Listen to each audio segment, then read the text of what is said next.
Hello guys, in this video, I'm going to show you how to automate note taking for you in your meeting.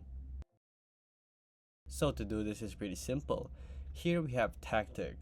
So Tactic will help you do focusing on meetings and let AI handle the notes. So using transcripts from your notes or actual meetings, it will be able to use Chat GPT to make notes for you. So basically all you have to do is go to tactic.io and then from here just add to Chrome.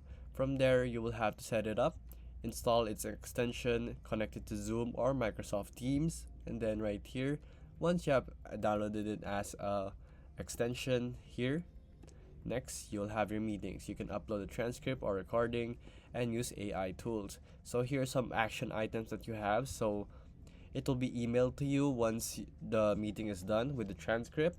So you can also do project management like daily stand-up, quick 1v1, retrospective, status update, and blockers.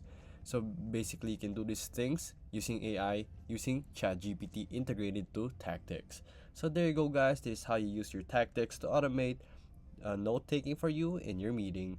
So this video is helpful for you guys. Please hit the like button and don't forget to subscribe.